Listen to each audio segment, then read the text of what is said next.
welcome to Battle of the Ports, as we take a look at what is one of the silliest names for the racing game, but surprisingly fitting. This is Vroom. Actually, the game's title came from a French comic series by Michel Vaillant. Vroom first came to the Sinclair QL in 1986 and programmed by Daniel March, who started making video games more out of frustration and published by French developer Lancourt. Believe it or not, the game was made within 6 months. At the time, the visuals were quite impressive for the platform and offered probably a better racing experience than many other titles at the time. Well, it would if you could get to grips with the controls. This was not the easiest game in the world, as you can see from this footage.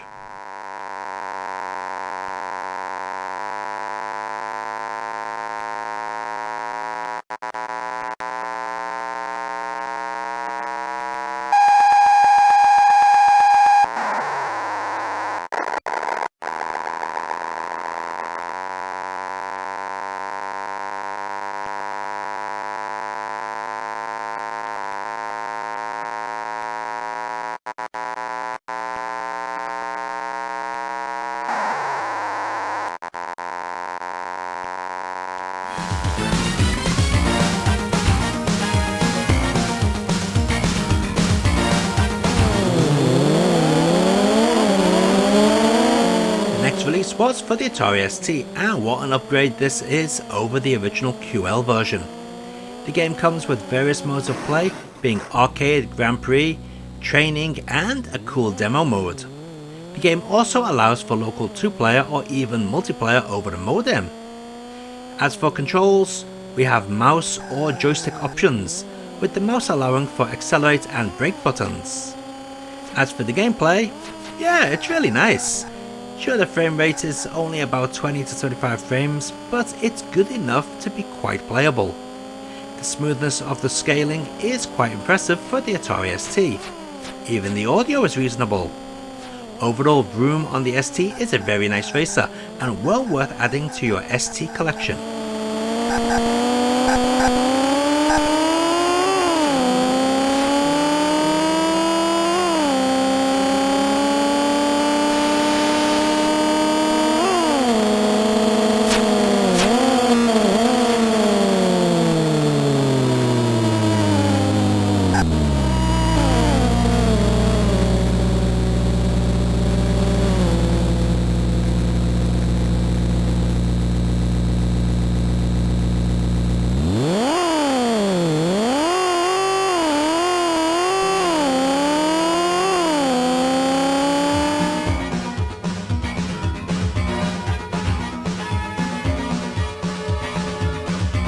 Next came the Amiga version, which is basically identical to the Atari ST version. Same looks and sounds and playability. There's nothing much else to say really that wasn't already said in the Atari ST section.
Next is the MS-DOS port, and what an upgrade this is over the Amiga and ST. The game has an all new fresh look and a speed boost. The whole experience is much more pleasant. There are a few nice little touches in this version, such as the added parallax on other racers as their view perspective changes.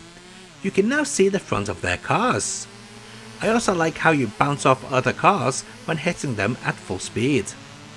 The DOS version contains a mode known as Turbo.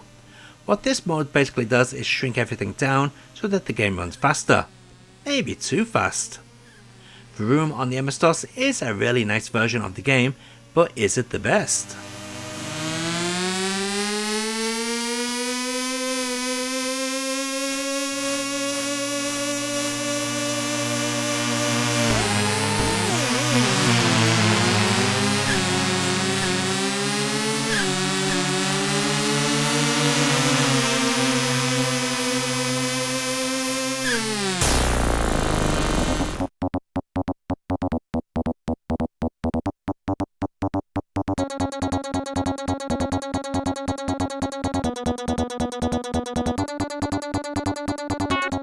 In 1993, Lancor adapted the game to the Mega Drive under the FIA license, under the title F1 World Championship Edition, and was published by Domark but programmed by Peakstar Software. This game is based upon the PC version but lacks the obvious modem gameplay mode. The game itself runs smoothly, well, that is until a few other cars appear on the screen, then the frame rate really tanks.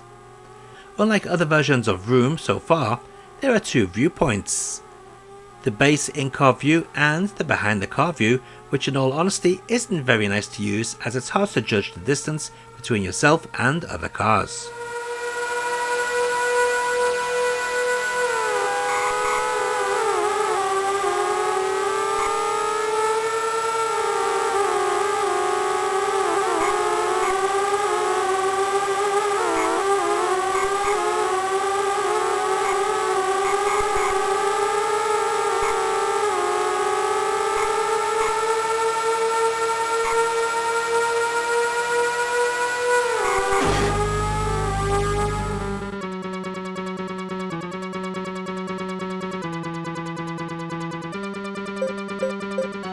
In 1993 saw the release of the Super Nintendo version, and my god, this is a major step backwards from all other versions seen so far. Gone is the smooth scaling and polygon walls and bridges, and in comes jerky sprite swapping, sprite flicker, and nasty moving road. In fact, the handling has gone to shit too. Apparently this version was developed in-house at Domark, more like no mark. This truly is a poor game. We don't even get the cockpit view to race from. Avoid this awful controlling mess of a game at all costs.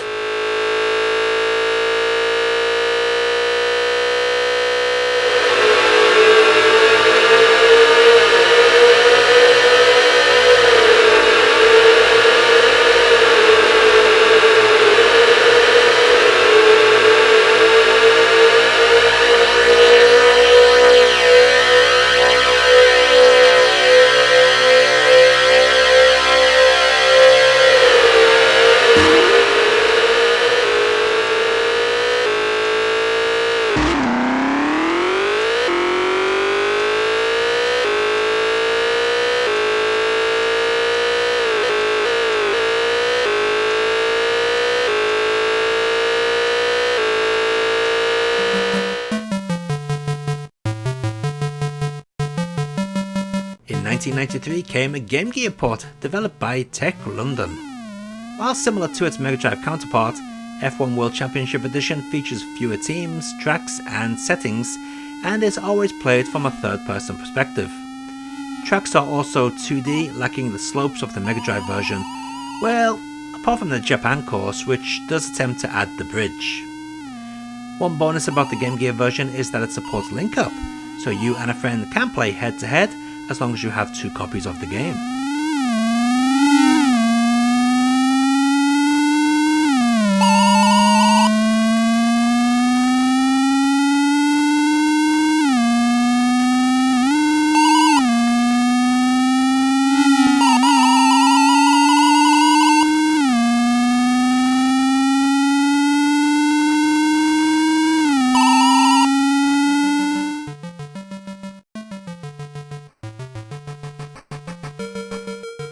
And finally we'll end with the Master System version.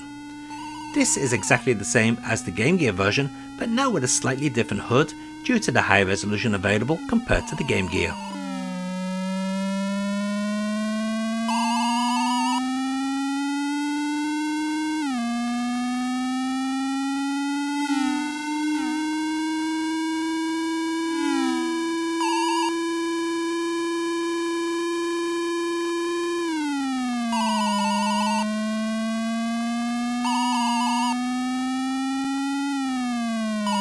And let's take a look at all those versions of Vroom running side by side.